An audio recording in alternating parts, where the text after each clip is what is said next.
An endorsement for Vice President Kamala Harris from the Republican Attorney General under President George W. Bush. Alberto Gonzalez writes, "I can't sit quietly as Donald Trump, perhaps the most serious threat to the rule of law in a generation, eyes a return to the White House." And former Attorney General Alberto Gonzalez joins me now. He's also the Dean of the Belmont University College of Law. Judge Gonzalez, thank you so much for being with us. Why?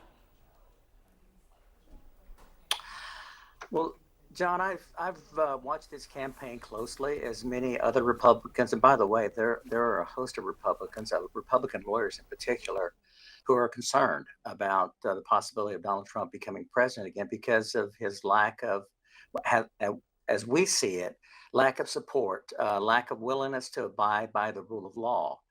And for lawyers, that is extremely important. And I think Kamala Harris has demonstrated fidelity to the rule of law. Obviously, there are a lot of unknown questions about her. Those questions are being answered. For me, I thought her performance during the convention was good. I thought her debate performance was outstanding, quite frankly.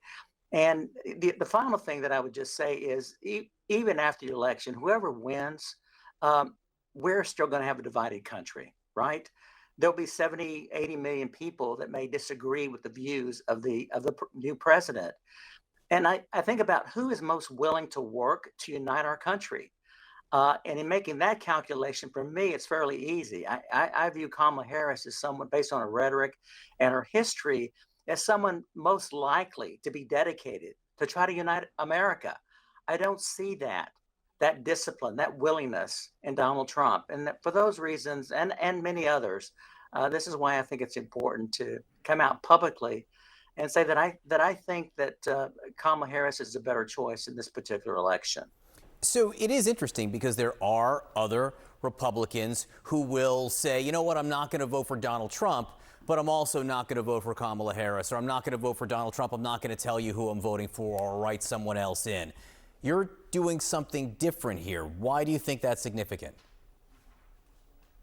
Well, you'll have to tell me whether or not it's significant, and others will have to determine whether it's significant. I do believe, based upon all the reporting, this is going to be an extremely close race. And so every vote for Kamala Harris makes it more likely that Donald Trump will not be elected. And so I think it really, if people have concerns about a Trump presidency, it seems to me that the best course of action is to try to prevent it from happening, which of course means that you'll need to go out and vote, get your friends, your family to be supportive of Kamala Harris's campaign. Listen, obviously one bad debate does not mean you cannot be a great president. And one good debate doesn't necessarily mean you're going to be a great president. But nonetheless, looking at the history of both individuals, my calculation is that she is the right choice at this particular time, and I'm happy to be supportive of her. You know what people are going to say. I know the Politico piece, and you wrote that in Politico. It came out just like an hour and a half ago, so I don't know how much time for reaction there's been. But I guarantee you, if it hasn't happened yet, it will happen, where people are going to say, Alberto Gonzalez, Rhino, Republican in name only.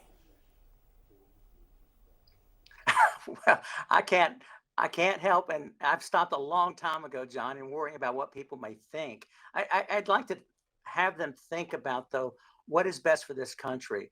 For the lawyers, I would say, who is best suited to preserve the rule of law based upon their rhetoric and based upon their history? The rule of law is what allows us as Americans to enjoy our freedoms. And so if we lose the rule of law, then we lose our freedoms. And so for me, that's vitally important.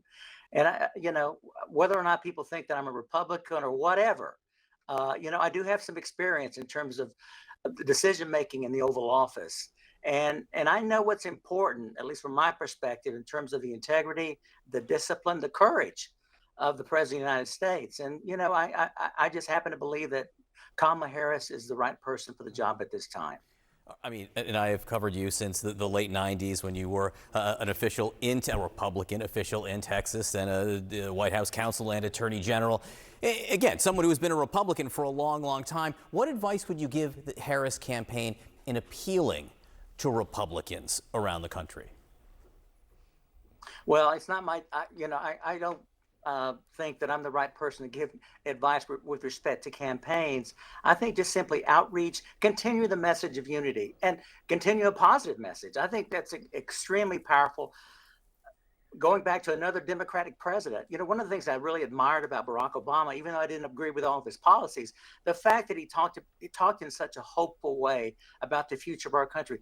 I think Americans respond automatically to a hopeful, positive message.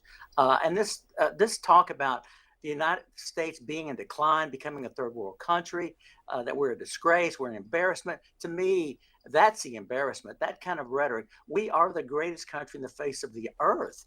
We are lucky to be in America. We are lucky to be Americans, and I think that our leader should have that same kind of attitude, should talk in that same kind of language. And so I think one of the best things that the uh, Harris campaign can do is to continue to talk about unity, continue to talk about a positive message, and that we are not going to go back to a negative message. I think that is probably a very effective message. Judge Alberto Gonzales, I appreciate talking to you. This is not a conversation I thought I'd be having 20 years ago. Thanks so much for your time this morning.